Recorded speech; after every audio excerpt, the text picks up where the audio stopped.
जय राधा माधव कुंज बिहारी गोपीजन वल्लभ गिरिवरधारी।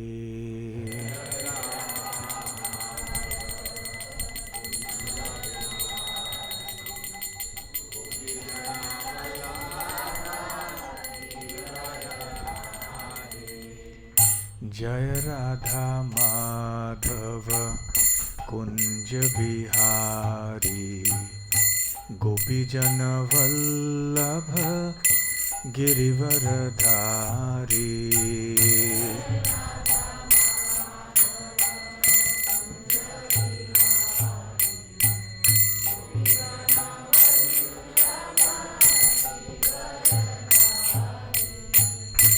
यशोदानंदन व्रज जन रंजन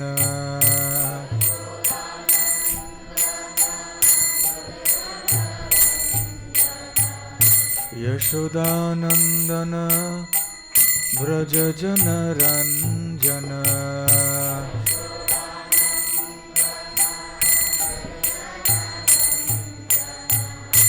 यमुना तीरा वनचारी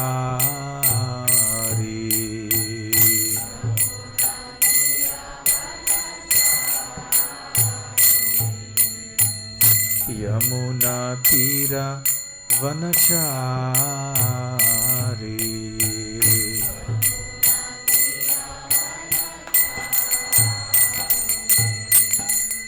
जय राधा माधव कुंज बिहारी गोपीजन वल्लभ गिरिवरधारी।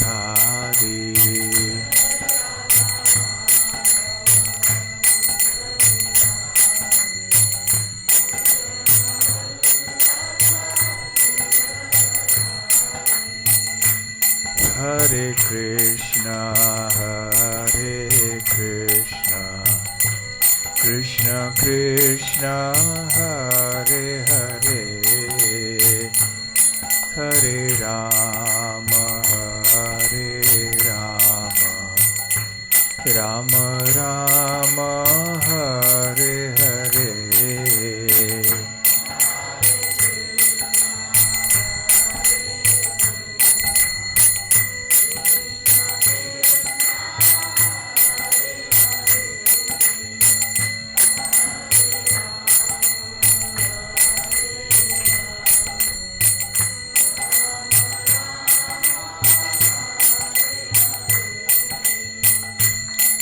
हरे कृष्णा कृष्ण कृष्ण हरे हरे हरे राम राम राम हरे हरे।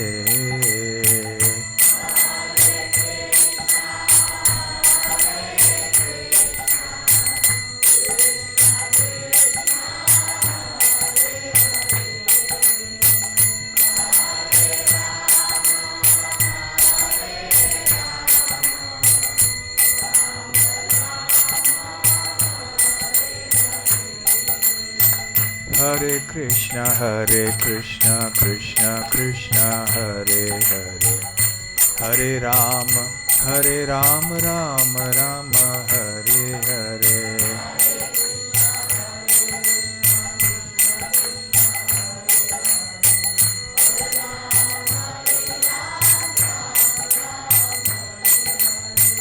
हरे Krishna Krishna Krishna Hare Hare Hare Ram Ram Ram Hare Hare.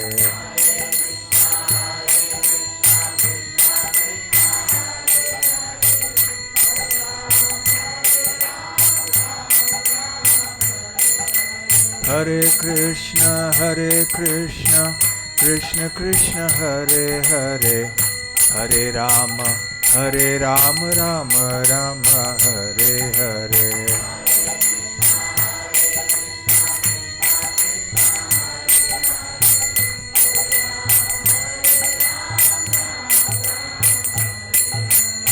Krishna Krishna Krishna Hare Hare Hare Ram Ram Ram Hare Hare.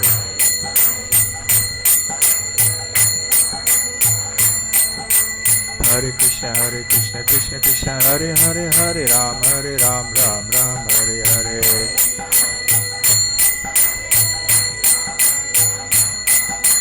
Hare Krishna Krishna Krishna Hare Hare Hare Ram Ram Ram Hare Hare.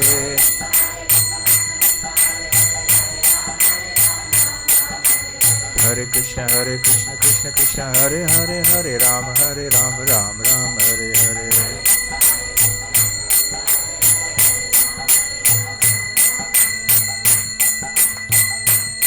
Jaya Radha Gokulananda Radha Gokulananda Radhe.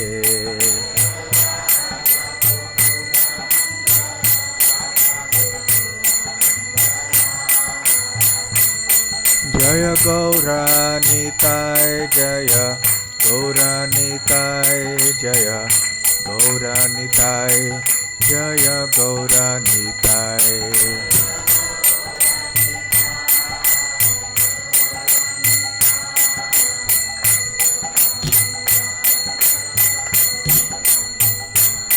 Jaya Jagannatha Jaya Baladeva Jaya Subhadra Jaya Sudarshana.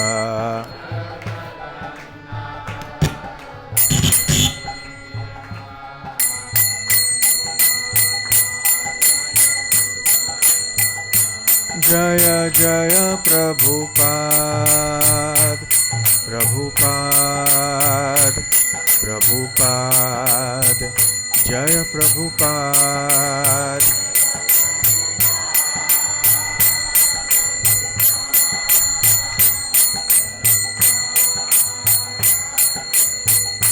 Nitai Gaura Hari Bol Hari Bol Hari Bol Nitai Gaura Hari Bol.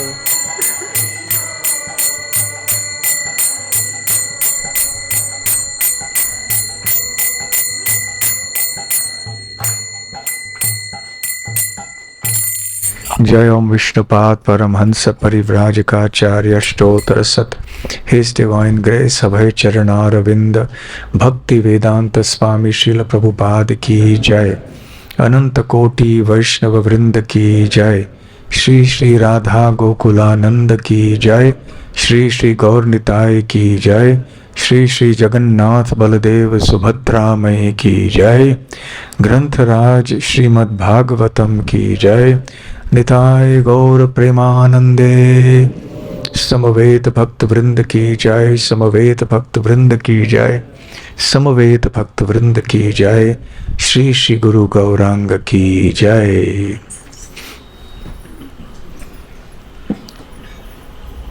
Om Jnana-timirandhasya Jnana-anjana-shalakaya Chakshurunmilitam yena Tasmai Shri Gurave Namaha. Shri Chaitanya Manobhishtam Sthapitam yena bhutale Swayam Rupa Kadamahyam Dadati Swapadantikam. Vandeham Shri Guru Shri Yuta Padakamalam Shri Gurun Vaishnavamscha Shri Rupam Sagrajatam Sahagana Raghunathanvitam Tam Sajivam Satvaitam Savadhutam Parijana Sahitam Krishna Chaitanya Devam Shri Radha Krishna Padam Sahagana Lalita Shri Vishakhanvitamscha. Nama Om Vishnu Padaya Krishna Presthaya Bhutale Srimate Bhakti Vedanta Swami Niti Namine. Namaste Saraswate Deve Gauravani Pracharine Nirvishesha Shunyavadi Paschatya Deshatarine. Mukam Karoti Vachalam पंगुं लंघायते गिरिं यत्कृपातमहं वन्दे श्रीगुरून् दीनतारणम्। वाञ्छाकल्पतरुभ्यश्च कृपा सिन्धुभ्य एव च पतितानां पावनेभ्यो वैष्णवेभ्यो नमो नमः। नमो महावदान्याय कृष्णप्रेमप्रदायते कृष्णाय कृष्णचैतन्य नाम्ने गौरत्विषे नमः। पंचतत्वात्मकं कृष्णं भक्तरूपस्वरूपकं भक्तावतारं भक्ताख्यं नमामि भक्तशक्तिकम्। आराध्यो भगवान् व्रजेशतनयस्तद्धाम वृन्दावनम्। रम्या काचिदुपासना व्रजवधू वर्गेण या कल्पिता। श्रीमद्भागवतं प्रमाणममलं प्रेमापुमर्थो महान्। श्रीचैतन्यमहाप्रभोर्मतमिदं तत्रादरः न परः। हे कृष्ण करुणा सिन्धो दीनबन्धो जगत्पते गोपेश गोपिका कान्त राधाकान्त नमोस्तुते। तप्त कांचन गौरांगी देववृंदावनेश्वरी वृषभानुसुते देवी प्रणमामि हरिप्रिये। जय श्री कृष्ण चैतन्य प्रभु नित्यानंद श्री अद्वैत गदाधर श्रीवासादि गौर भक्त वृंद। हरे कृष्णा कृष्णा कृष्णा हरे हरे हरे राम राम राम हरे हरे। हरे कृष्णा। सन 2024 के कृष्ण कथा के अनुष्ठान में आप सबका श्री श्री राधा गोकुलानंद मंदिर में हार्दिक स्वागत है। कल हम सब ने यहाँ पर बलराम जयंती का महोत्सव मनाया। भगवान बलराम का आविर्भाव दिन, और जैसे कि प्रतिवर्ष होता है बलराम जयंती से लेकर जन्माष्टमी तक कृष्ण कथा का उत्सव चलता है, श्रवणोत्सव। उत्सव का प्रमुख भाग होता है श्रवण और कीर्तन। यद्यपि साधन भक्ति के प्रत्येक अंग का अनुभव और पालन हम सब करते हैं उत्सव के समय, फिर भी उत्सव का हृदय होता है श्रवण और कीर्तन। भगवान के सुंदर अर्चा विग्रह हमारे सामने हैं। भक्तों ने बड़े भक्ति भाव से विग्रह को, सिंहासन को, मंदिर को सजाया हुआ है। भक्त लोग प्रसाद भी बड़ी मात्रा में बनाते हैं। बहुत सी चीज़ें होती हैं, परंतु श्रवण कीर्तन हमारे संपूर्ण भक्ति के जितने भी साधन हैं, अंग हैं, उनका सार है। इसलिए इस श्रवण कीर्तन के मार्ग को बहुत गंभीरता से हमें लेना चाहिए। यही हमारे उद्धार का, हमारे आध्यात्मिक प्रगति का और भगवत लीला, भगवत धाम में प्रवेश करने का उपाय है। बस यही एक है। यदि हम अन्य सारी चीज़ें करते हैं परंतु श्रवण कीर्तन नहीं करते हैं तो फिर हमारी प्रगति धीमी गति से चलेगी।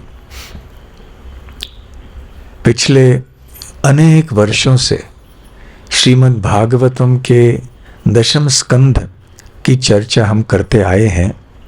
इस कृष्ण कथा के उत्सव के दौरान पहले दशम स्कंद के पहले अध्याय से लेकर आज इतने वर्षों के बाद हम पहुंचे हैं अध्याय संख्या 55 पे। तो 54 अध्यायों की चर्चा हो चुकी है और भी अध्याय अनेक बचे हैं, चिंता की बात नहीं है। 90 अध्याय हैं दशम स्कंद में और 90 अध्याय समाप्त करने के लिए और कई वर्ष लग जाएंगे। और जब अध्याय संख्या 90 समाप्त हो जाएंगी फिर से प्रथम अध्याय से प्रारंभ करेंगे, क्योंकि 25 वर्ष पहले हमने क्या सुना था अभी याद नहीं है। तो पिछले दो तीन वर्षों में हम ये देख रहे थे कि कैसे अध्याय संख्या 50 में भगवान की द्वारका लीला प्रारंभ होती है। दशम स्कंद के प्रारंभ में एक पृष्ठभूमि का वर्णन है कि मथुरा में क्या परिस्थिति थी, संपूर्ण पृथ्वी लोक में क्या दशा थी और कैसे देवतागण बहुत ही चिंतित थे, पृथ्वी माता बेचैन थी। सब ब्रह्मा जी के पास गए, ब्रह्मा जी उन सबको लेकर क्षीर सागर में गए। भगवान विष्णु ने आश्वासन दिया कि मैं शीघ्र ही अवतीर्ण हो जाऊंगा और आप सब भी यदुवंश में अवतीर्ण होइए। तो भगवान श्री कृष्ण यदुकुल में वसुदेव के पुत्र के रूप में प्रकट हुए, वसुदेव और देवकी, और शीघ्र ही वहां से उनका स्थानांतरण हुआ गोकुल महावन में, व्रज भूमि में।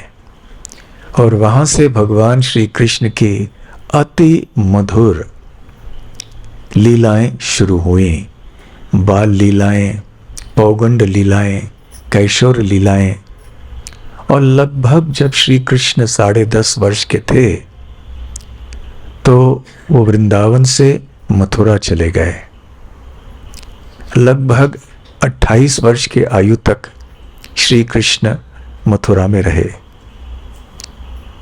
और उसके बाद वो द्वारका चले गए। लगभग 125 वर्षों तक भगवान श्री कृष्ण ने अपनी प्रकट लीला की।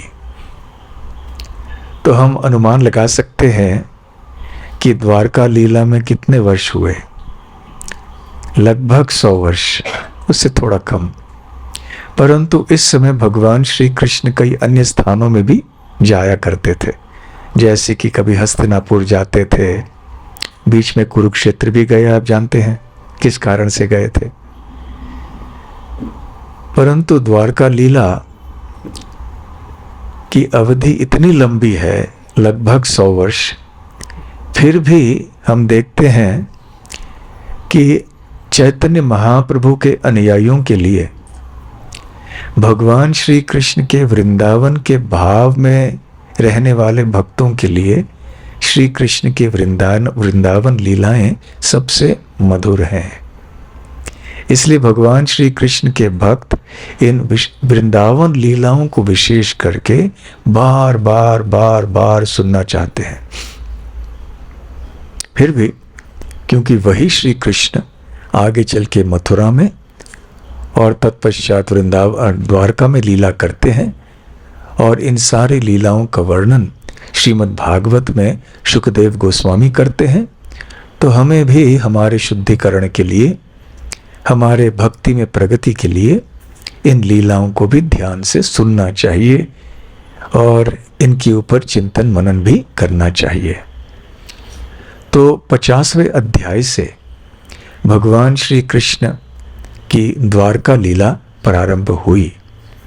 परंतु ये कैसे हुआ, इसके लिए भी पृष्ठभूमि इस प्रकार से है कि मगध राज जरासंध ने 17 बार मथुरा पे आक्रमण किया और हर बार श्री कृष्ण ने बड़े आसानी से जरासंध और उसकी सेना को हरा दिया। 18वें बार फिर जरासंध आक्रमण की तैयारी करके मथुरा की ओर बढ़ रहा था। और ठीक उसी समय काल यवन नाम का एक व्यक्ति था, बहुत शक्तिशाली था, असुरी वृत्ति का व्यक्ति था। वो भी दूसरी दिशा से मथुरा की ओर आगे बढ़ रहा था। जब श्री कृष्ण को ये पता चला तो श्री कृष्ण ने सोचा कि दोनों सेनाओं से एक साथ में युद्ध करना कठिन होगा, इसलिए उन्होंने एक बहुत अद्भुत बात कर दी। जैसे ही वहां पे पहले काल यवन पहुंचा तो श्री कृष्ण अकेले मथुरा के बाहर आए। काल यवन अपनी सेना के साथ वहां खड़ा था। उसने देखा कि श्री कृष्ण अपनी सेना को साथ में न ले आकर अकेले आ रहे हैं, तो उन्होंने सोचा शायद ये शरणागति लेने के लिए आ रहे हैं। परंतु श्री कृष्ण ने काल यवन की ओर देखा भी नहीं, सीधे दूसरी दिशा में चलते बने। और काल यवन को बहुत क्रोध आया।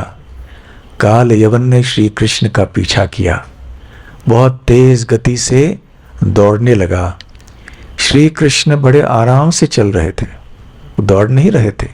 फिर भी काल यवन को लगा कि कृष्ण तेजी से वो चल रहे हैं, और जितनी तेजी से काल यवन दौड़ता था वो श्री कृष्ण के निकट नहीं पहुंच पा रहा था।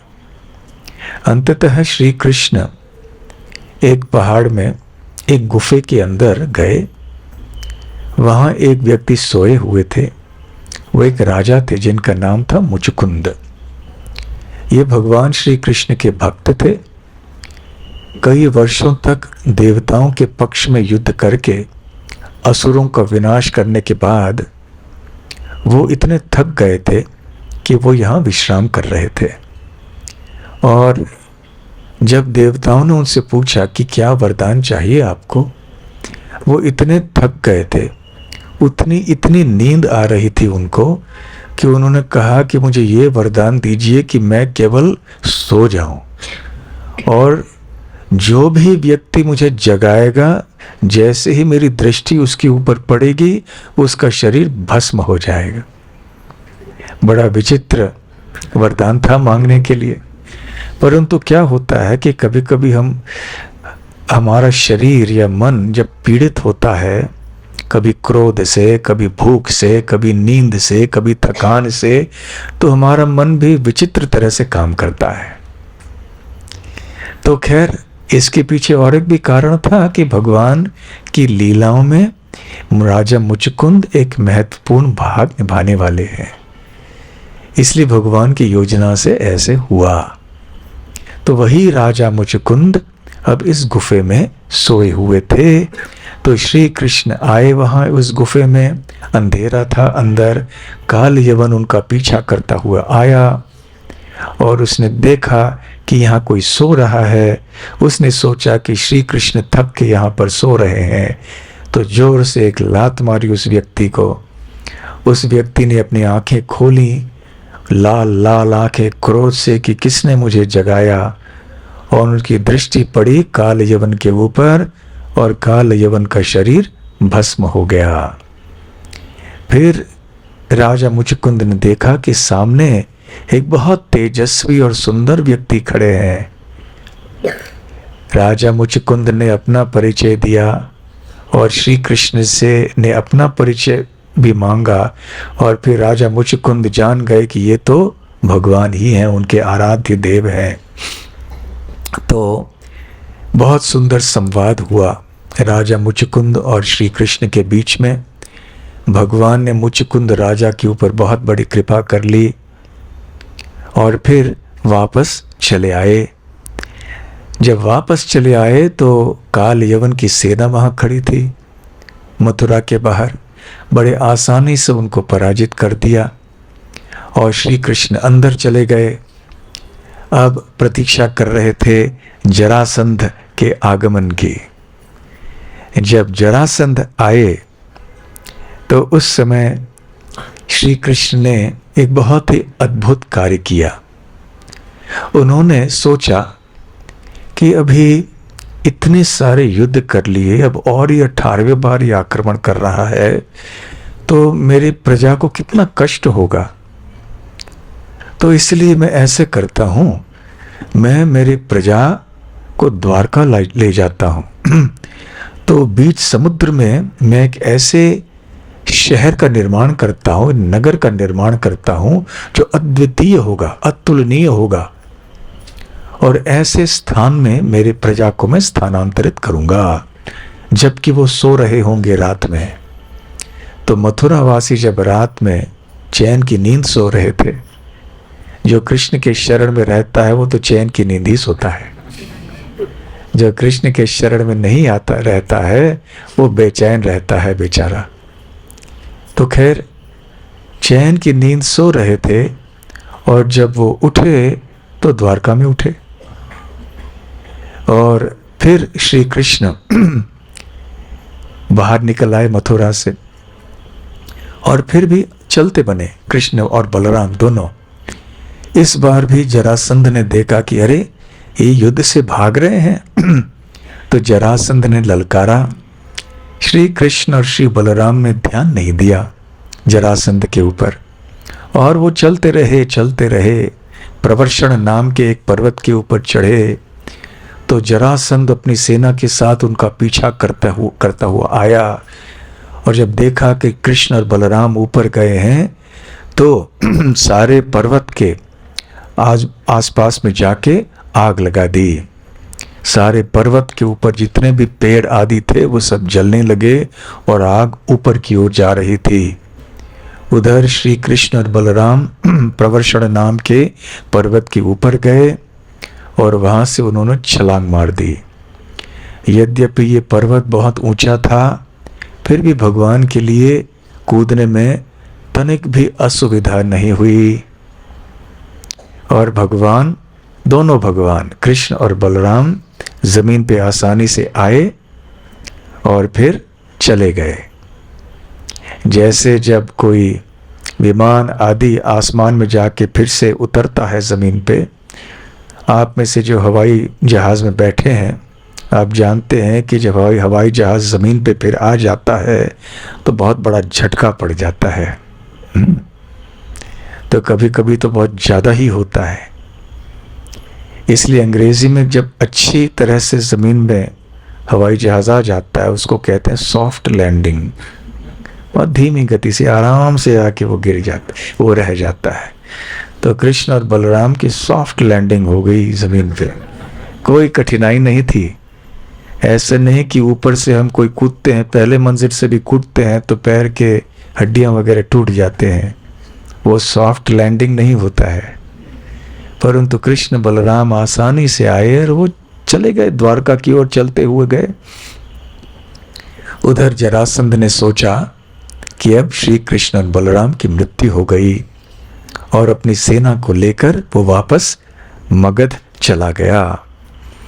तो इस प्रकार से ये अध्याय संख्या 52 की बात है।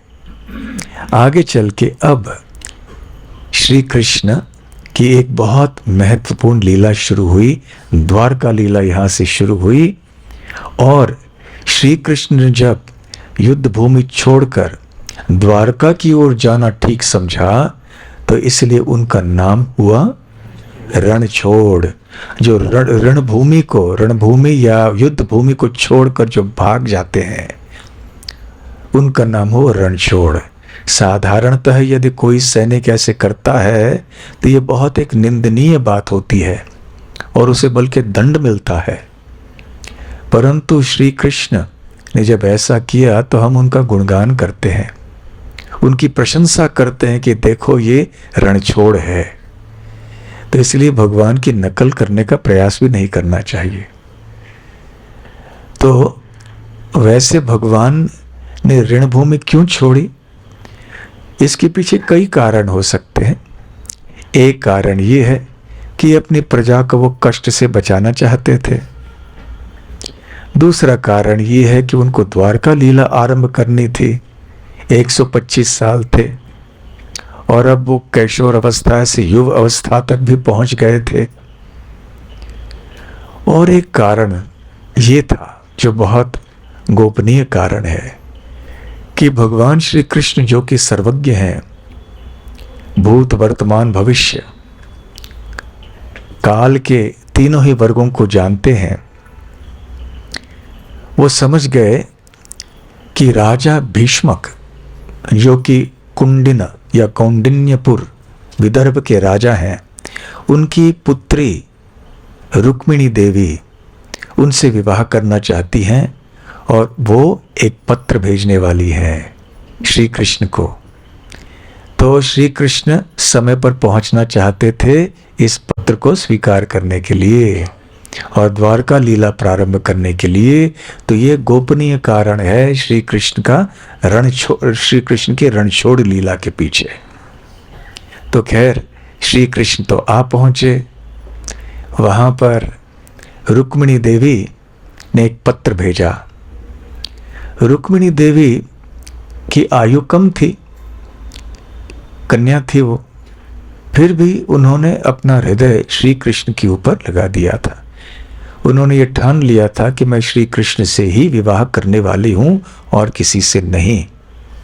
परंतु केवल रुक्मिणी देवी के भाई रुक्मी इस प्रस्ताव के पक्ष में नहीं थे।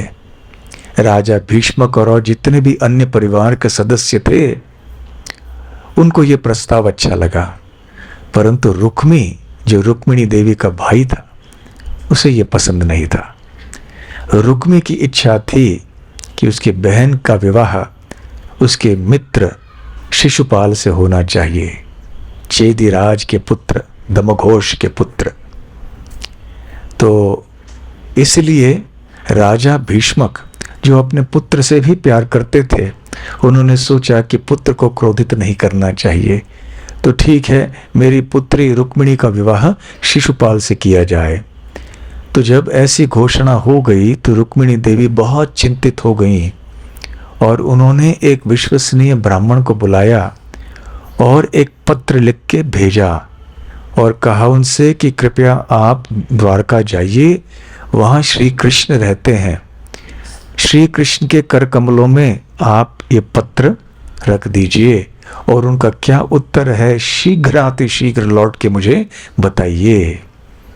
अब ये प्रश्न उठता है कि रुक्मिणी देवी के मन में श्री कृष्ण से विवाह करने की इच्छा आई ही कैसे, जबकि रुक्मिणी देवी ने कभी श्री कृष्ण को देखा नहीं था प्रकट लीला में।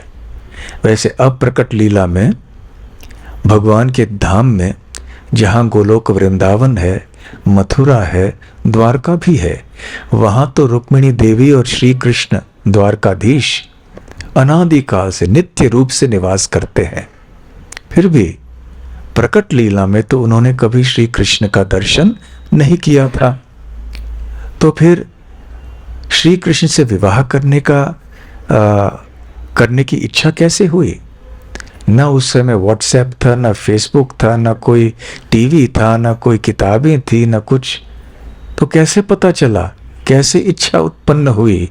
शुकदेव गोस्वामी बताते हैं कि अनेक साधु वो आया करते थे राजा भीष्मक के दरबार में, और जब साधु आते हैं तो वो शेयर बाजार की बातें तो नहीं करेंगे, न क्रिकेट के खेल की बात करेंगे, वो तो भगवान की बातें करेंगे। तो भगवान श्री कृष्ण का गुणगान ये साधु सब किया करते थे। और छोटी बच्ची थी रुक्मिणी, तो वो साथ में अपने पिता के बैठ के सुनती रहती थी। ऐसे अनेक वर्ष बीत गए। जब विवाह की आयु तक पहुंची रुक्मिणी देवी, तब समझ में आया कि हाँ, मुझे तो श्री कृष्ण से ही विवाह करना है। तो इस उदाहरण से हम एक बहुत महत्वपूर्ण उपदेश प्राप्त कर सकते हैं, और वो ये है कि श्रवण कीर्तन का महत्व, जिस मुद्दे से हमने आज का प्रवचन प्रारंभ किया था। रुक्मिणी देवी ने अपनी आंखों से श्री कृष्ण को कभी नहीं देखा था, फिर भी श्री कृष्ण प्रेम उनके हृदय में उत्पन्न हुआ था। कैसे? केवल श्रवण कीर्तन के द्वारा।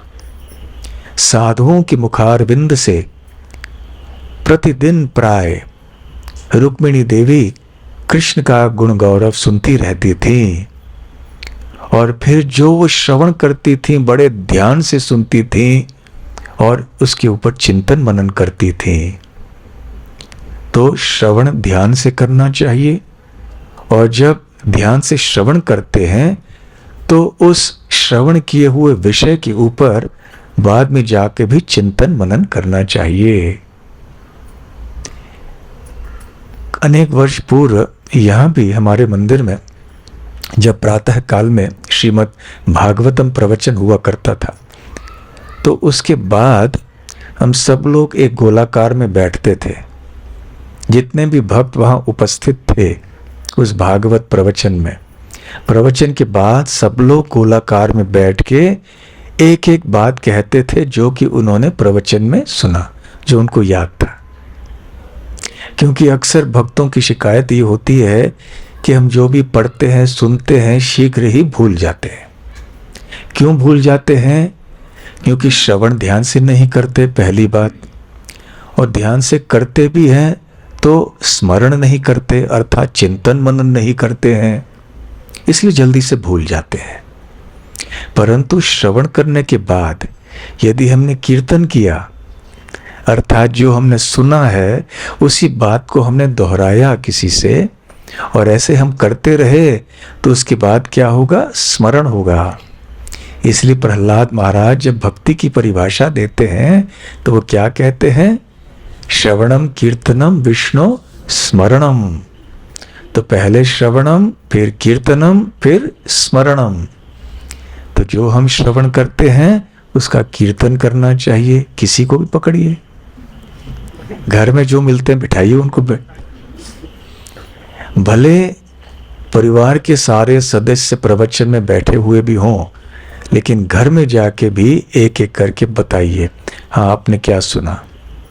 तो वैसे ही गोलाकार में बैठ के हर एक भक्त एक एक बात बताते थे कि जो उन्होंने प्रवचन में सुना था, और दूसरी बार तीसरी बार, जब तक कि भक्तों को कुछ कहने के लिए रह नहीं जाता था, और सारे अलग अलग बिंदु बताते थे। इस तरह से श्रवण के बाद कीर्तन होता था, फिर वही चीजें याद रहती थी। तो रुक्मिणी देवी श्रवण करती थी, लेकिन कीर्तन करने के लिए हो सकता है अवसर नहीं था, परंतु चिंतन मनन अवश्य करती थी। इसलिए श्रवण और स्मरण ये चक्र चलता रहा और शीघ्र ही उनके मन में श्री कृष्ण प्रेम उत्पन्न हुआ। तो कितना महत्वपूर्ण उपदेश हम सबके लिए है। इसलिए श्रील प्रभुपाद जी कहा करते थे कि श्री कृष्ण को देखने के लिए कच्चे अवस्था में, अपरिपक्व अवस्था में इतना आतुर मत होइए। और वो कहा करते थे कि मेरे गुरु महाराज अर्थात उनके गुरु महाराज श्रील भक्ति सिद्धांत सरस्वती ठाकुर कहा करते थे कि श्री कृष्ण को देखने के लिए इतना आतुर नहीं होना, इतनी अच्छी तरह से श्री कृष्ण की सेवा करना कि श्री कृष्ण आपको देखने के लिए आतुर हो जाएंगे। जब भगवान श्री कृष्ण की कृपा दृष्टि हम पर पड़ेगी तो हमारा जीवन धन्य हो जाएगा। तो इस प्रकार से रुक्मिणी देवी ने श्री कृष्ण के बारे में प्रतिदिन श्रवण करके श्री कृष्ण प्रेम प्राप्त किया और इसलिए वो पत्र लिखा और वो ब्राह्मण पहुंच गए उनके पास, श्री कृष्ण के पास। और फिर अध्याय 53 में ये वर्णन सुखदेव गोस्वामी करते हैं कि श्री कृष्ण ने उस पत्र को कैसे सुना और फिर आगे चल के उन्होंने क्या किया। उस ब्राह्मण का स्वागत अच्छी तरह से किया। करने के बाद उन्होंने कहा कि आप ही पढ़ा के सुनाइए कि रुक्मिणी देवी ने क्या क्या लिखा है। तो श्री कृष्ण ने कहा कि मैं जानता हूं, फिर भी आप सुनाइए।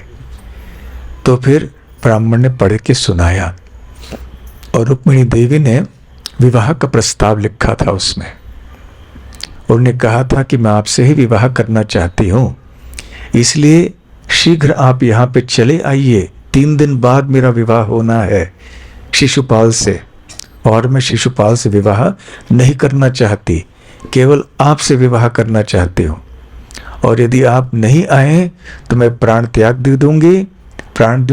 दूंगी, और अगले जन्म में हो सकता है मुझे ऐसा सौभाग्य मिले आपकी पत्नी बनने के लिए। तो श्री कृष्ण ने ब्राह्मण से कहा, आप रुक्मिणी देवी को आश्वासन दीजिए कि मैं कल ही वहां पर पहुंच जाऊंगा। और श्री कृष्ण तुरंत वहां से निकल पड़े और अपने सारथी दारुक को बुलाया और कहा कि दारुक चलिए, और एक रात में द्वारका से कौंडिन्यपुर पहुंचे। भगवान के लिए कोई कठिनाई नहीं है, पहुंच गए। और जैसे श्री कृष्ण वहां से निकले तो बलराम को भी पता चला। तो बलराम जी ने जान लिया कि किस कारण से श्री कृष्ण वहां पे गए हैं, और उनको भी पता चला कि आगे चल के वहां बहुत उत्पात होने वाला है। तो वो भी यदु सेना को लेकर निकल पड़े द्वारका से, और तेज गति से वो भी चलते हुए पहुंच गए कौंडिन्यपुर। वहां पर शिशुपाल और उसके साथी थे, उन साथियों में जरासंध भी थे, और अन्य जितने भी बड़े बड़े असुर थे वो भी सब आए थे, बड़े बड़े राजा भी सब आए हुए थे। और उनको जब पता चला कि श्री कृष्ण और बलराम भी आ रहे हैं, बल्कि आ गए हैं, तो आपस में उन्होंने एक योजना बनाई कि कैसे रुक्मिणी देवी को श्री कृष्ण से बचा के रखना है, से दूर रखना है। और आगे चल के जब श्री कृष्ण और बलराम के कुंडिन्य या कौंडिन्यपुर आने की खबर राजा भीष्मक को मिली, तो राजा भीष्मक आगे गए, बड़े ही हर्ष उल्लास से उन्होंने स्वागत किया कृष्ण और बलराम का, और उनको अच्छे अच्छे निवास स्थान दिए। रुक्मिणी देवी ने ये भी पत्र में इस रहस्य का खुलासा किया था कि आप किस तरह से, कहाँ और कब मुझे आप ले जा सकते हैं। हमारे समाज में या हमारे कुटुंब में ऐसी प्रथा है, रुक्मिणी देवी ने लिखा था कि विवाह के पहले दिन शाम को हम माता अंबिका के मंदिर में जाते हैं उनका आशीर्वाद लेने के लिए। तो उस समय मैं रहूंगी, अकेली जाऊंगी, मेरी सहेलियां सब साथ में रहेंगे, लेकिन मैं अकेली चलती हुई जाऊंगी। तो यही उचित समय रहेगा, आप आके वहां मुझे उठा के ले जाइए। तो क्षत्रियों में ऐसे कभी कभी होता था। आजकल ऐसे प्रयास नहीं करना चाहिए। खबरों में बहुत सी ऐसी चीजें आती है, समाचार पत्रों में। तो खैर, तो श्री कृष्ण वहां पहुंचे, और जैसे ही सही समय पर रुक्मिणी देवी वहां पर आई, श्री कृष्ण अपने रथ में आए, जल्दी से रुक्मिणी देवी को उठा लिया, रथ में बिठा लिया। और इससे पहले कि वहां उपस्थित जितने भी लोग थे, राजा आदि, उनको पता चले कि क्या हो गया, इसके पहले ही श्री कृष्ण रथ को लेकर दूर निकल पड़े थे। जैसे ही इन सब के होश ठिकाने आ गए कि अरे क्या हो गया, तब वो सब अपने अपने रथ आदि में बैठे। उधर बलराम जी अपनी सेना को लेकर तैयार थे। उन्होंने इनका सामना किया। शिशुपाल और रुक्मी और जरासंध आदि जितने भी ये राजा थे, सब ने अस्त्र शस्त्र छोड़ना शुरू कर दिया, और बलराम की सेना ने बहुत ही आसानी से उनको परास्त कर दिया, हरा दिया। उधर रुक्मिणी देवी बहुत चिंतित हो गई, भयभीत हो गई। ये धुआंधार युद्ध देखकर श्री कृष्ण ने उनको आश्वासन दिया कि चिंता नहीं करना। उधर जब ये सारे राजा हार गए, तो केवल रुक्मी, जो रुक्मिणी देवी का भाई था, उसने वचन लिया। थोड़ा मूर्ख था, अभिमानी भी था।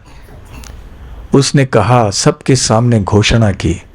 ऐसे जब व्यक्ति अधिक रजोगुण में होता है ना, तो ऐसे बार बार बात में वचन लेता है सबके सामने, मैं ऐसा करूंगा, वैसा करूंगा, मतलब अपना बड़प्पन दिखाए, मैं ऐसे कर दूंगा। तो ये राजसिक लक्षण है। तो क्षत्रिय में कभी कभी ऐसे हो जाता है। तो उसने कहा कि जब तक मैं श्री कृष्ण को हराकर मेरी बहन को वापस नहीं ले आऊंगा तब तक मैं इस शहर में नहीं आऊंगा, कौंडिन्यपुर में। तो रुक्मी तो आए, तेज गति से श्री कृष्ण का पीछा करने लगा। उधर श्री कृष्ण ने बड़े आसानी से रुक्मी को हरा दिया, गिरफ्तार करवा दिया और उसके बाल भी थोड़े थोड़े काटने लगे। और इतना अपमानित हो गया रुक्मी। बलराम वहाँ आए। बलराम ने श्री कृष्ण से कहा, अभी तो आपके रिश्तेदार हो गए, तो इसलिए रिश्तेदार के प्रति इस तरह का व्यवहार करना उचित नहीं है। तो अभी जब किसी के कब के बाल जो है वो आधे काट दिए जाते हैं तो उसकी मृत्यु के ये बराबर है, क्योंकि ये अपमान जैसे हो जाता है। तो आपने इसको मार ही डाला, अभी छोड़ दो। तो फिर श्री कृष्ण ने अपनी बहन के, अपनी पत्नी होने वाली पत्नी के लिए रुक्मी को छोड़ दिया। अब रुक्मी तो वापस जा नहीं सकता था, क्योंकि सबके सामने वचन लिया था कि मैं नहीं जाऊंगा वापस। तो वहीं उसी स्थान में एक नया शहर बनाया और वहां रहने लगा। उधर श्री कृष्ण रुक्मिणी देवी को साथ में लेकर और पीछे बलराम आदि चल रहे थे, द्वारका में आए। उनके पहुंचने के पहले ही समाचार वहां पहुंच गया था। तो द्वारका के निवासी बड़े उत्सुकता से, बड़े आतुरता से, आनंद से प्रतीक्षा कर रहे थे श्री कृष्ण के रानी को देखने के लिए। श्री कृष्ण का विवाह अभी तक नहीं हुआ था। तो रुक्मिणी देवी उनकी पहली रानी थी। तो रुक्मिणी देवी को जब लेकर आए द्वारका में तो सारे द्वारका वासी वहाँ खड़े थे। उन सब ने उनका हार्दिक स्वागत किया, खुशियाँ मनाई गईं। एक बहुत बड़े उत्सव का वातावरण वहाँ निर्माण हुआ और बड़े धूमधाम से विवाह का वहाँ कार्यक्रम मनाया गया द्वारका में।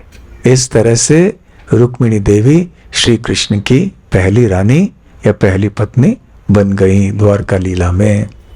श्री कृष्ण की कितने रानियां हैं द्वारका में? 16,108। अब इन 16,108 रानियों का विवाह कैसे हुआ वो हम चर्चा करने वाले आने वाले 6-8 दिनों में। आप सोचेंगे एक रानी के लिए इतना समय लग गया, तो 16,108 रानियों के लिए कितना समय लगेगा? नहीं, चिंता मत कीजिए, 16,000 दिन नहीं लगेंगे, क्योंकि खैर वो रहस्य में रहने देंगे अभी। तो इसके साथ फिर ये द्वारका लीले में आगे अब 55 अध्याय संख्या 55 अब प्रारंभ होता है। तो पिछली बार तक हम यहाँ रुके थे। तो ये पृष्ठभूमि देने से अभी हमें पता चलता है कि चर्चा कहाँ से चलती आ रही थी, और फिर भी हम भूल जाते हैं ना पिछले साल क्या चर्चा हुई थी इत्यादि। तो अब जब रुक्मिणी देवी और श्री कृष्ण का विवाह हुआ तो फिर थोड़ी देर में पुत्र तो होना ही था। तो हुआ पुत्र, तो पुत्र का जन्म हुआ। पुत्र का नाम था, क्या नाम था? प्रद्युम्न। प्रद्युम्न शब्द का अर्थ है जिनको पराजित नहीं किया जा सकता है। तो ये अध्याय संख्या 55 10वें स्कंद में श्रीमद् भागवतम में। आइए इस श्लोक को हम पढ़ते हैं। श्री शुक उवाच कामस्तु वासुदेवांशो दग्धः प्राग्रुद्रमन्युना देहोपपत्तये भूयः तमेव प्रत्यपद्यत। दो प्रभु जी, दो माता जी श्लोक बोलेंगे। हाँ, हिंदी में अनुवाद मुझे नहीं दिखाई दे रहा है, आप पढ़ो हिंदी में अनुवाद।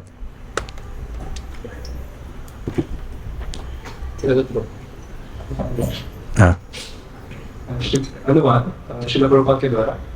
श्रील प्रभुपाद की जय। सुखदेव गोस्वामी ने कहा, वासुदेव का अंश कामदेव पहले ही रुद्र के क्रोध से जलकर राख हो चुका था। अब नवीन शरीर प्राप्त करने के लिए वह भगवान वासुदेव के शरीर में पुनः लीन हो गया। तो अब चर्चा हो रही है प्रद्युम्न की, जो भगवान श्री कृष्ण और रुक्मिणी के पहले पुत्र थे।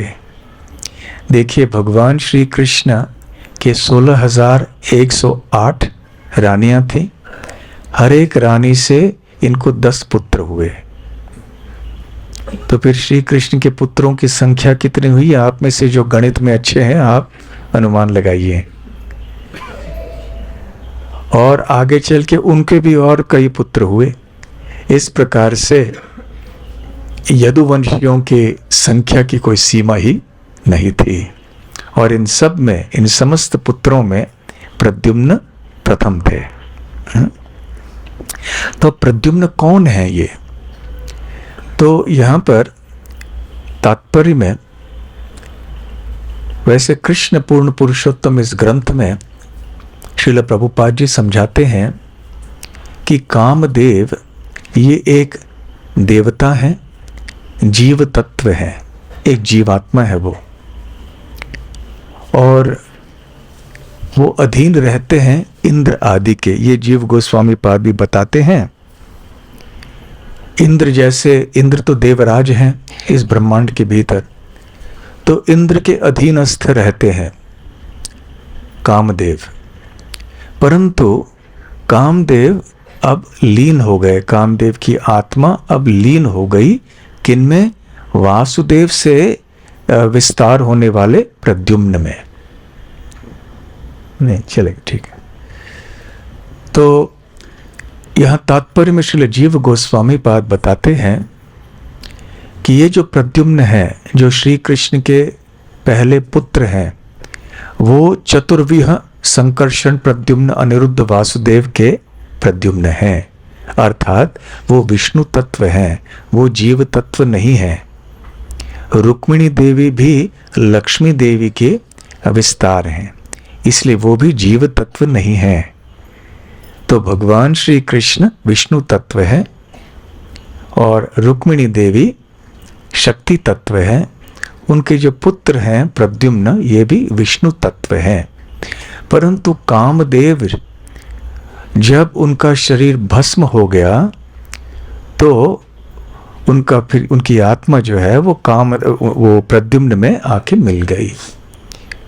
वैसे कई बार होता है, हम द्रोण और धरा इनके बारे में भी सुनते हैं। जन्माष्टमी के समय हो सकता है हम सुन लें, वसुदेव देवकी, सुतपा, कृष्णी, यशोदानंद महाराज इत्यादि।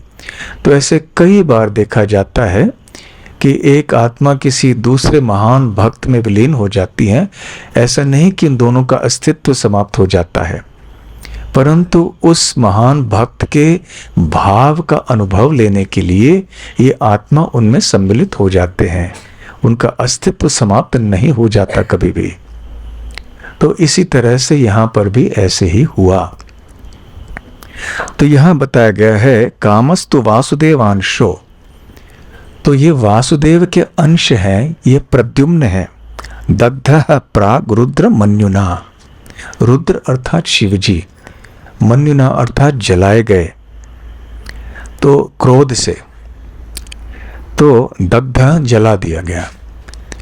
तो ऐसे क्यों हुआ? हम सब ने बचपन से कथा सुनी होगी, सुनी है ना, कि कामदेव को शिव जी ने अपने तीसरे आंख खोल के भस्म कर दिया। मत्स्य पुराण इत्यादि अनेक पुराणों में इस लीला का वर्णन पाया जाता है। जब देवताओं और असुरों के बीच में एक बार युद्ध हो रहा था, तो असुर जो हैं वो विजय प्राप्त करने के स्तर में थे। तो देवताओं को ये आदेश मिला या ये सलाह मिली कि यदि शिव जी के कोई पुत्र हो जाएं तो वो देवताओं के सेनापति बन सकते हैं, तब जाकर वो असुरों के ऊपर विजय प्राप्त कर सकते हैं। परंतु अभी शिव जी तो ध्यान में मग्न थे, और अब कैसे पुत्र की उत्पत्ति हो? तो फिर इंद्रदेव और अन्यों ने सोचा कि क्या किया जाए।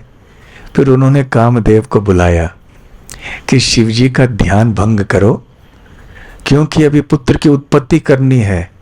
किनके लिए? देवताओं के संरक्षण के लिए। तो कामदेव गए, अकाल वसंत ऋतु का निर्माण किया। उस समय वसंत ऋतु नहीं थी, फिर भी कामदेव ने अपनी शक्ति से एक ऐसे वातावरण निर्माण किया और शिव जी का ध्यान भंग तो किया, परंतु जब शिव जी ने अपनी आंखें खोली, देखा कि ये क्या है, कामदेव क्यों आया है यहाँ पे और किस कारण से आया है, तो क्रोध आया शिव जी को। उन्होंने अपना तीसरा आंख खोल दिया और खोल के उसमें से अग्नि निकली और उस अग्नि से कामदेव का शरीर भस्म हो गया और वो देह विहीन हो गए कामदेव। तो देह विहीन हो गए। तो उधर ऐसे अन्य पुराणों में विविध कथाएं हैं। एक जगह ऐसे बताया जाता है कि पार्वती देवी को देखा उस समय शिव जी ने, और फिर आगे चल के पुत्र की उत्पत्ति हुई। स्कंद हो गए जो कि देवताओं के सेनापति बने और इसलिए देवताओं का विजय हुआ असुरों के प्रति। और उसके पहले पार्वती ने कहा कि आपने तो इनका शरीर भस्म कर दिया, तो कम से कम कोई एक उपाय बताओ, कृपा कीजिए इसके ऊपर। तो शिव जी ने कहा ठीक है, इसका शरीर भस्म हो गया, लेकिन बिना शरीर के सूक्ष्म शरीर में ये घूम पाएंगे और इसी तरह से वो अपने फूलों का धनुष लेकर जगह जगह जाएंगे, अपना काम जारी रखेंगे। तो ऐसे कामदेव को शरीर, वो शरीर विहीन हो गए, शरीर नहीं रहा।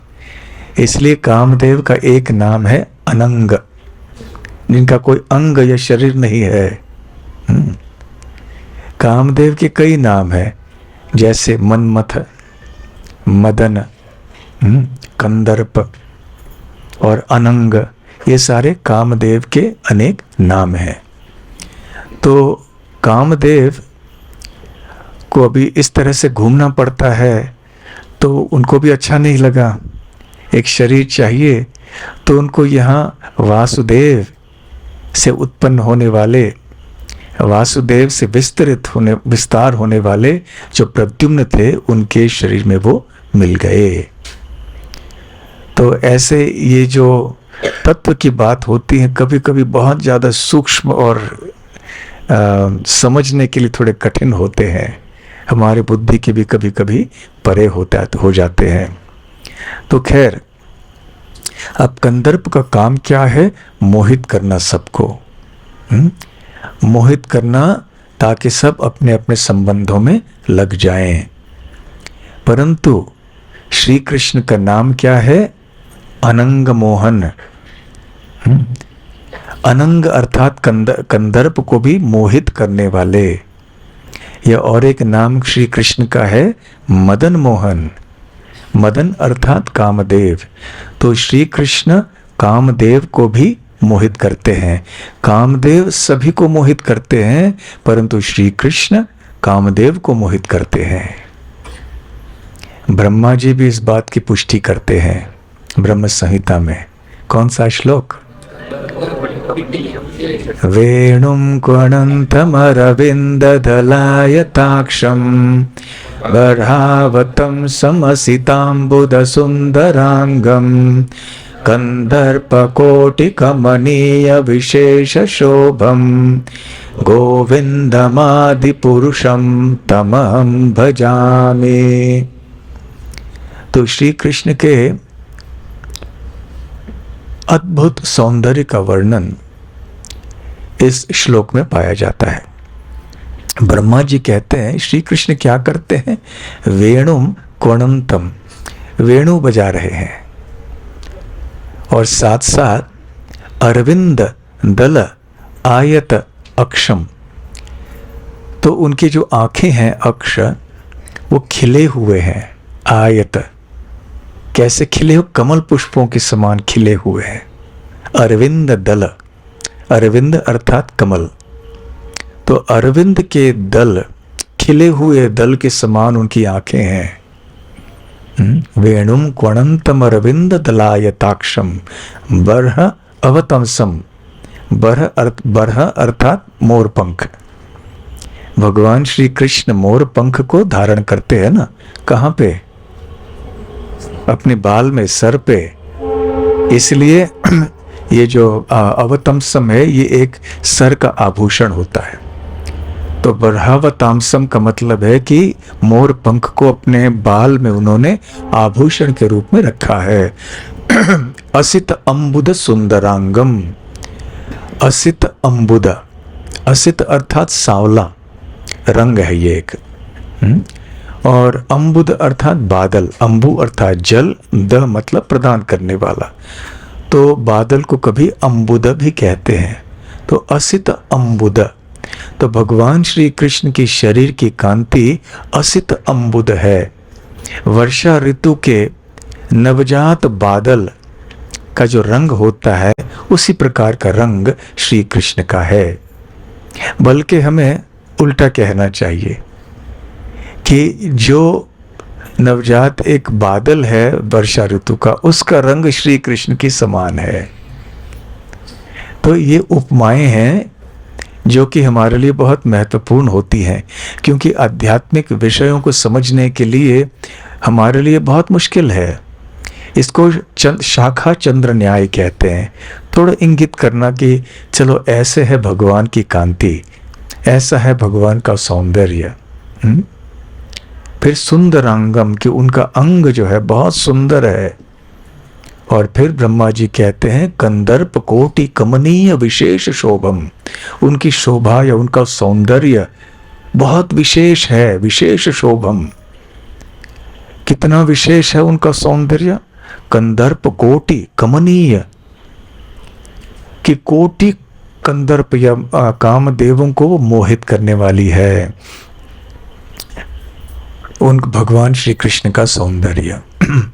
तो इस प्रकार से यद्यपि कामदेव इस भौतिक सृष्टि में बहुत शक्तिशाली हैं, परंतु श्री कृष्ण उन्हें भी मोहित कर देते हैं।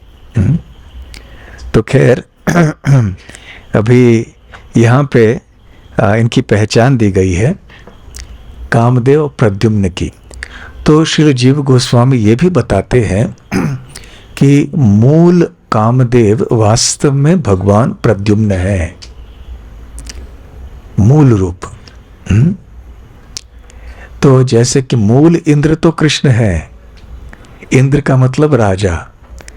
तो राजा के सारे जितने भी राजा होते हैं वो भगवान के प्रतिनिधि होते हैं, या होना चाहिए उनको इस तरह से कार्य करना चाहिए।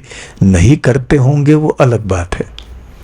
तो मूल जो कामदेव हैं वो आध्यात्मिक हैं, वो है प्रद्युम्न। बल्कि उनके भी मूल कामदेव हैं श्री कृष्ण, परंतु वो उस तरह से कार्य नहीं करते जैसे कामदेव यहाँ करते हैं। वहाँ उनका कार्य है आध्यात्मिक लीलाओं में, रास लीला आदि में रमण करना। उस दृष्टि से वो आदि कामदेव कहला सकते हैं, परंतु प्रद्युम्न को आदि कामदेव कहते हैं। तो इस तरह से यहाँ ये बताया जा रहा है कि श्री कृष्ण के वरिष्ठ पुत्र, प्रथम पुत्र का नाम था प्रद्युम्न, और उनमें कामदेव जिनका कोई देह नहीं था वो भी सम्मिलित हुए, और इस तरह से प्रद्युम्न का जन्म वहां पर हुआ। तो श्रीधर स्वामी की भी टीका है यहाँ जो इस तात्पर्य में लिखी गई है, वो ये है कि जब प्रद्युम्न का जन्म हुआ रुक्मिणी देवी के गर्भ से, तो उस समय श्री कृष्ण का विवाह अन्य किसी रानी से नहीं हुआ था। परंतु प्रद्युम्न के साथ एक ऐसे विचित्र घटना घटी जिसका वर्णन इस अध्याय में हम पढ़ने वाले हैं। उनका अपहरण हो जाता है, और अनेक वर्षों के बाद जब प्रद्युम्न युव अवस्था में पहुंचते तब लौट के आते हैं, जब तक कि श्री कृष्ण ने और भी विवाह कर लिए होते हैं। परंतु इस एक अध्याय में शुकदेव गोस्वामी प्रद्युम्न की इन सारी लीलाओं का वर्णन कर देते हैं। श्रीधर स्वामी कहते हैं कथा की निरंतरता को बनाए रखने के लिए। तो खैर आगे पढ़ते हैं, सुनते हैं कि शुकदेव गोस्वामी क्या कहते हैं। वो कहते हैं कि जब वैदर्भी अर्थात विदर्भ राजा की पुत्री के रूप में रुक्मिणी देवी के गर्भ से प्रद्युम्न प्रकट हुए, तो किसी भी दृष्टि से देखा जाए तो वो उनके पिता श्री कृष्ण से कम नहीं थे, सौंदर्य में, कलाओं में, हर चीज में। तो उधर हुआ ये कि शंबर नाम का एक असुर था। उसने इस बालक को देखा जबकि उसकी आयु 10 दिन से कम थी। श्रील विश्वनाथ चक्रवर्ती ठाकुर बताते हैं कि इस बालक की आयु केवल 6 दिन की थी, महीने की, वर्ष की नहीं, 6 दिन का बालक बच्चा था। तो शंबर इसे प्रसूति गृह से उठा कर ले गया। अब कैसे उठा के ले गया और ये कृष्ण के घर से कैसे कर पाया, ये भी एक लीला है अपने आप में। यदि श्री कृष्ण ने अनुमति नहीं दी होती तो ऐसे कैसे हो सकता था। तो आगे चल के श्री कृष्ण को बहुत कुछ करना था। तो खैर, और क्योंकि शंबर ने देखा कि ये तो मेरा शत्रु है, आगे चल के मेरे लिए कठिनाई होगी, तो शंबर ने जाके इस बालक को समुद्र में फेंक दिया।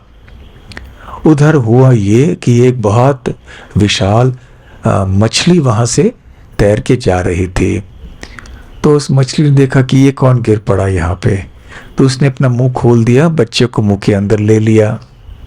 दैव से हुआ ये कि एक मछुआर वहां से जा रहा था अपनी नौके में, तो उसने अपने जाल में इस मछली को पकड़ लिया। तो मछली को पकड़ के उसने शंबर को जाके भेंट दिया, जो असुर था शंबर।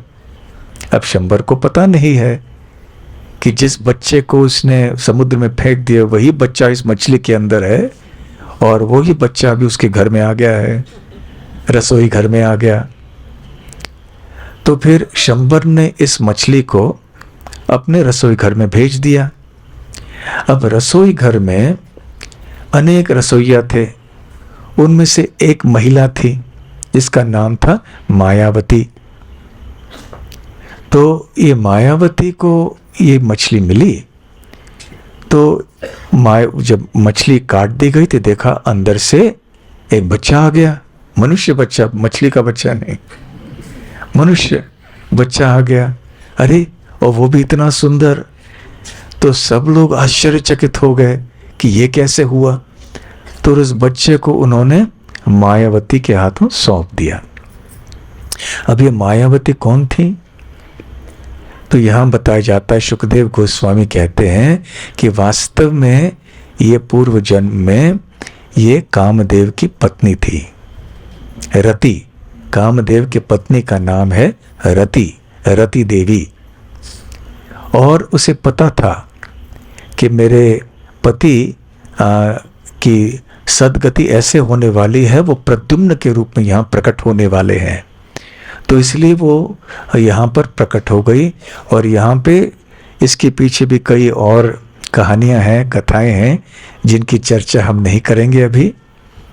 तो वो यहाँ पे शंबर के रसोई घर में सेवा करने लगी। शंबर ने उसे सेवा दी थी कि चावल और सब्जी बनाना है आपको। तो असुर और बहुत भी चीज़ें खाते हैं, तो सौभाग्य से वो उन चीज़ों को पकाने के लिए नहीं बोला, केवल चावल और सब्जी पकाने की सेवा दी थी। तो मायावती ने देखा और पहचान लिया कि ये तो मेरे पति हैं, लेकिन अभी ये छोटे बच्चे के रूप में है। तो जल्दी ही ये बच्चा बड़ा हो गया, और जैसे ही किशोर अवस्था से होकर तरुण अवस्था में पहुंच गया, तो इतना सुंदर निकला वो, अद्भुत सौंदर्य उसका।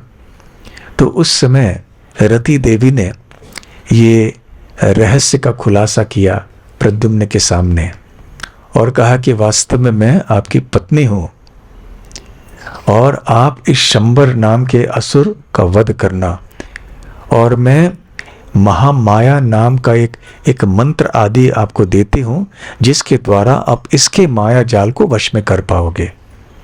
तो जो असुर आदि होते थे वो मंत्र तंत्र आदि करके कुछ कुछ माया जादू करके कुछ अपने प्रतिद्वंद्वों को हरा देते थे।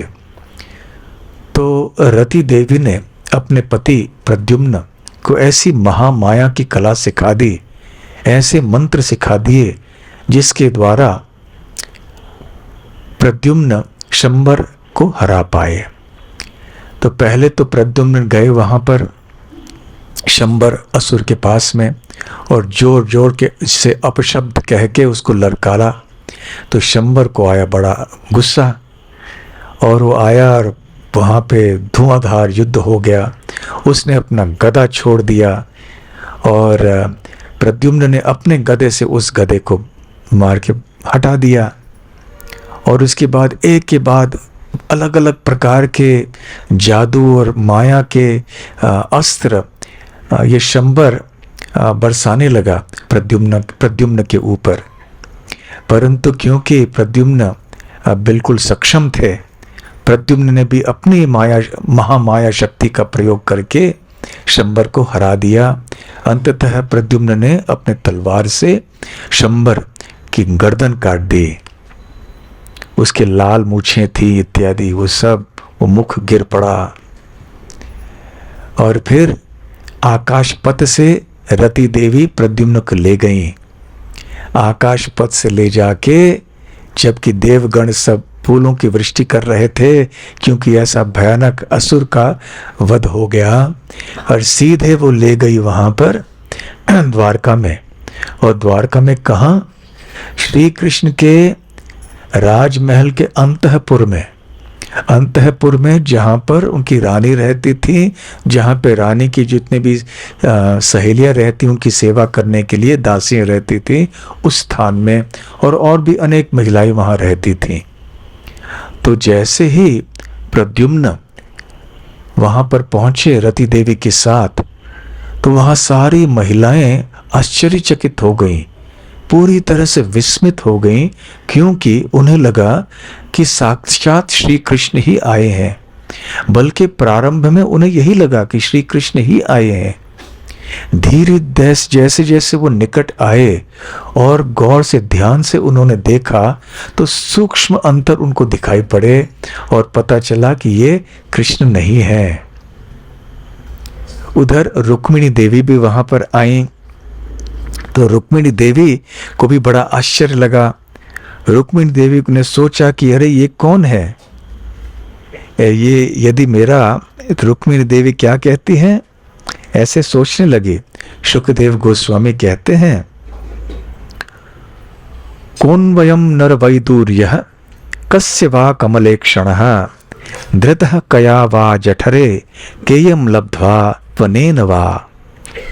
को नु अयम नर वैदूर्यः कमलेक्षणः। कमल नयन वाले ये मनुष्यों में जो रत्न है, नर वैदूर्यः, ये कौन है? कहा। और कस्य वा, ये किनका पुत्र है? धृतः कया वा जठरे। तो कौन ऐसी भाग्यवान महिला है जिसके जठर में, जिसके गर्भ में, गर्भ के द्वारा इस बच्चे का जन्म हुआ। का इयम लब्धा तु अनेन वा, ये जो महिला है इस युवक के साथ में, ये कौन है? तो रुक्मिणी देवी ऐसे कहने लगी और फिर वो सोचने लगी कि जब मेरा पुत्र बहुत छोटा था, 6 से 8 दिन का था, तो उस समय उसका अपहरण हो गया था। यदि वो पुत्र जीवित होता आज, तो शायद उसकी आयु भी इतनी ही होती जैसे इस तरुण की है। तो हो सकता है ये मेरा ही पुत्र हो, क्योंकि ऐसा कैसे संभव है कि हर दृष्टि से ये युवक मेरे पति श्री कृष्ण की तरह दिखते हैं। कथम तु अनेन संप्राप्तम सारूप्यम सारंग धन्मनः। कथम ये कैसे संभव है कि अनेन, ये जो है संप्राप्तम, इसे ऐसे स्वरूप प्राप्त हो गया कि इनकी तरह सारंग धन्मनः, श्री कृष्ण का एक नाम है शारंग धन्वा। शारंग उनका धनुष है, इसलिए धनुष को धारण करने वाले, शारंग नाम के धनुष को धारण करने वाले भगवान का नाम है शारंग धन्वा। तो शारंग धन्वनः तो इनकी तरह ही रूप है, आकृति, तो उनके अवयव, उनकी जो गति है, उनके बात करने का स्वर है, उनका स्मित हास्य है, अवलोकन ही, उनकी दृष्टिपात आदि है, वो सब बिल्कुल मेरे पति श्री कृष्ण की तरह है। तो हाँ, ये वही बच्चा होगा जो खो गया था, और इसलिए मेरे हृदय में स्वाभाविक रूप से इतना स्नेह, मातृत्व की भावना मेरी उत्पन्न हुई है इस बच्चे के प्रति। और इस प्रकार से जब रुक्मिणी देवी सोच रही थी तो श्री कृष्ण देवकी और वसुदेव के साथ में उस स्थान पर पहुंच गए। श्री कृष्ण चुप रहे, उन्होंने कुछ कहा नहीं, परंतु वहां पहुंच गए। कौन? नारद मुनि। तो नारद मुनि ने सारे रहस्य का खुलासा कर दिया, और उधर सारा इतिहास उन्होंने बताया कि कैसे शंबर नाम का एक असुर था जिसने प्रद्युम्न का अपहरण कर लिया था, और कैसे फिर आज वो यहाँ आए, वो सारा इतिहास बता दिया। तो जितने भी उस राजमहल के निवासी थे सब बहुत ही प्रसन्न हो गए, और वहाँ एक उत्सव मनाया गया प्राय कि अभी हमारे श्री कृष्ण रुक्मिणी देवी के पुत्र प्रद्युम्न लौट के आ गए। तो सब ने, विशेष करके देवकी, वसुदेव, श्री कृष्ण, बलराम और जितने भी वरिष्ठ महिलाएं थीं, उन सब ने यहाँ प्रद्युम्न और उनकी पत्नी रति का आलिंगन किया, और सारे द्वारका वासियों के कानों तक भी खबर पहुंच गई, और सारे भाग्य को धन्यवाद दे रहे थे कि हमारा अहो सौभाग्य है कि अब प्रद्युम्न हमारे बीच में आ गया। इस प्रकार से इस अध्याय में संख्या 55 में शुकदेव गोस्वामी प्रद्युम्न का इतिहास देते हैं, और आने वाले अध्याय में 56वें अध्याय में अब हम देखेंगे कि कैसे श्री कृष्ण को अपनी दूसरी रानी प्राप्त हो गई, जिनका नाम था, दूसरी रानी कौन थी? क्रम से नहीं, हालांकि सत्यभामा का नाम पहले आएगा, जाम्बवती, जाम्बवान की पुत्री जाम्बवती। तो इस प्रकार से कल हम भगवान श्री कृष्ण की एक बहुत विशेष लीला सुनेंगे, इस अध्याय का शीर्षक है स्यमंतक मणि। हरे कृष्ण कृष्ण कृष्ण हरे हरे, हरे राम राम राम हरे हरे, हरे कृष्णा।